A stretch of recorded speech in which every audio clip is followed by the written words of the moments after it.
नमस्कार मंडळी, Shubhangi blogs and किचनमध्ये तुमचं मनपूर्वक स्वागत करीत आहे. तर आज मी आपल्याला घरात बनवल्या जाणाऱ्या सुगंधी आणि पारंपरिक गरम मसाला बनवणार आहे. आणि हा मसाला एकदा करून ठेवला की 1 काय 2 वर्ष तुम्ही वापरू शकता. तर बघा या मसाल्याची काय खासियत आहे. या कोरड्या भाज्या, पातळ भाज्या, सर्व भाज्यांना चालणारा हा मसाला आहे आणि एकदम साधा सोपं आहे. ही तुमच्यासोबत हा ब्लॉग मी शेअर केलेला आहे. तर हा मसाला साधारण उन्हाळ्यात करता येतो किंवा पावसाळ्याच्या तोंडी देखील करता येतो. तर आमच्याकडे पाऊस हा लेट चालू झाला होता, त्यामुळे मी हा मसाला आत्ताच केला आहे आणि धोंड्याच्या महिन्यात काही मला वेळच नाही भेटला. मी साहित्य खूप दिवसापासून आणलेलं होतं. हे आपले घरचे धणे आहे. तुम्ही जर आपला ब्लॉग बघितला असेल तर तुम्हाला माहीत असेल. तर ही गावरान मिरची घेतली होती लाल, आणि ही बिडगी मिरची घेतलेली आहे. तर तुम्हाला प्रमाणसुद्धा येणारच आहे. जेवढं काही प्रमाण मी वापरलेलं आहे साहित्य ते सगळं पुढं तुम्हाला भेटणारच आहे. त्यासाठी तुम्हाला व्हिडिओ शेवटपर्यंत बघायचा आहे, तेव्हा तुम्हाला ती स्क्रिप्ट भेटणार आहे. जर व्हिडिओ तुम्ही बघितला तर त्या स्क्रिप्टमध्ये सुद्धा साहित्य तुम्हाला भेटणारच आहे. तर कोणता मसाला किती किती प्रमाणात घेतलेला आहे. तर तरी पण मी तुम्हाला सांगणार आहे 1 ते 1.5 किलोचं हे प्रमाण आहे बरं का. तर ही 1 किलो मिरची घेतलेली आहे नाही, ही आपली अर्धा किलो बिडगी मिरची घेतलेली आहे आणि हा खडा मसाला आहे. तर एवढे 4 साहित्यात आपण मसाला बनवणार आहोत. ते खोबरं काय आपण घालणार आहोत. तर त्या अगोदर आपल्याला काय करायचं आहे, बिना तेलाचा मसाला भाजायचा आहे. याने काय होतं, बिना तेलाचा जर मसाला तुम्ही भाजला ना तर तो खूप वर्ष टिकायलाही काही प्रॉब्लेम देत नाही, कारण तेलानंतर कसा वास येतो. त्यामुळे मी कोरडाच मसाला भाजून घेणार आहे. तर हे सर्व सर्व खडा मसाला एकाच वेळेस भाजणार आहे.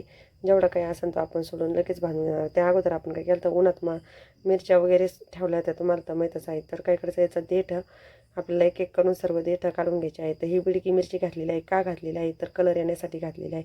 हे सर्व आपलं साहित्य कडकच आहे. जर तुम्ही पावसाळ्यात मसाला तयार करायला घेतला असेल तर ऊन पडल्यावर करा, कारण तो सगळ्या मिरच्या अनेक चिंबल्या जातात. इकडं थंड होईपर्यंत आपलं काय टाकायचं आहे, धणे थोडे थोडे करून भाजायचे आहे. चांगला असा गोल्डन ब्राऊन कलर येऊन द्यायचा आहे धण्यांना.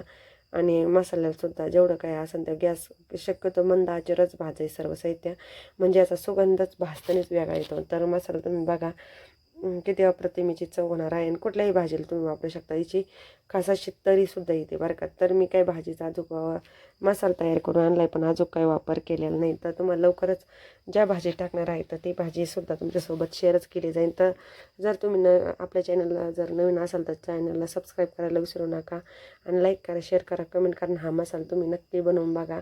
तर 1-1.5 वर्ष टिकतो मसाला हा, आणि काहीच अडचण नाही. त्याच्यात कुठला वास येत नाही आणि काहीच नाही. तर हिरवीगार धणे घेतलेले आहे तुम्ही बघू शकता, आणि चांगले भाजलेले सुद्धा आहेत. तर आपल्याला काय करायचं आहे, ज्या लाल लाल मिरच्या आहेत त्याच घ्यायच्या आहे, कारण आपण घरगुती गावरान मिरच्या घेतलेल्या आहे. कारण आपल्याला तिखट आवडतं, त्यामुळे मी दुकानातली लाल मिरची नाही आणता घरगुती लाल मिरची घेतली होती. आणि तर तुम्ही बघू शकता, आपण बेडगी मिरचीसुद्धा ती गावरान मिरची भाजली तर काहीच हरकत नाही. एकाच वेळेस तुम्ही दोन्ही मिरच्या भाजू शकता. तर बघा आता आपलं साहित्य भाजून तयार झालेलं आहे. आता आपल्याला जायचं आहे कांडप मशीनवर. तर बघा आपण कांडप मशीनवर जाण्यासाठी आज सर्व साहित्य तयार करून घेतलेलं आहे. आणि आता आपण लवकरच कांडप मशीनच्या तिथं जाणार आहे, आणि मग मसाला सर्व एकत्र करणार आहे. तुम्हाला दाखवलं आहे पिशी उचलताना. आता आपण कांडप मशीनला आलेलो आहे.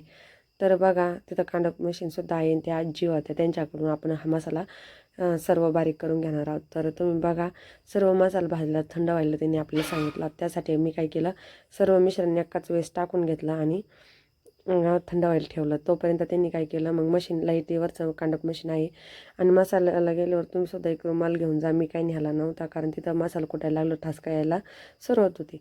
तर ही एक काळजी घ्यायची आहे आपल्याला. आणि त्यानंतर बघा जास्त काही वेळ लागत नाही, मसाला आपला एकदम परफेक्ट होता. त्यामुळे 15 ते 20 मिनटं लागले तरी तो कुटायला. आजीबाई म्हणायच्या, तू काय करते, काय करते, कायचं शूट करते. तर त्यांना म्हटलं मसाला आपला चॅनलवर जाणार आहे आजी, माझा चॅनल आहे. तर बघा हा आपला 1.5 किलो मसाला भरलेला आहे, कारण आपण 1.5 किलोच मसाल्याचं प्रमाण दाखवतं. आणि हे जे काही त्यांनी चाळून गाळून दिलेलं आहे ते सुद्धा खूप काम येतं. पुलावला घालू शकता, चिकनच्या भाजीत, बिर्याणीत सुद्धा वापरू शकता. मसाला भातासाठी खूप ते महत्त्वाचं आहे, ते सुद्धा आपल्याला टाकून द्यायचं नाही. तर आपण 1-1 किलोच्या भरण्या घेतलेल्या आहे. पण आहे ना 1-1 किलोच्या भरण्या घेतलेल्या आहे, पण मसाला आपला कसा असतो पावडरसारखा असतो. त्यामुळे ह्याच्यात भरूनसुद्धा आपला मसाला आणखीन एक दुसरी बरणी लागणार आहे त्यासाठी. आणि शक्यतो काचेच्या जर याच्यात भरलं ना तुम्ही तर खूपच छान. तर बघा ही काचेच्या बॉटल घेतलेल्या आहे 2, आणि त्यामध्ये मसाला जास्त असा काही जेवढा वरच्यावर टाकते तसा टाकलेला दाबून काही मसाला भरला नाही, कारण सुगंध जसाच तसा राहिला पाहिजे. त्यासाठी हलक्या हातानेच भरायचा आहे मसाला. विनाकारण त्याला दाबू दाबू भरायचा नाही. जेवढा मोकळा मसाला राहील, हवा खेळते राहील, तितका सुगंध तुमच्या भाजीत येतो.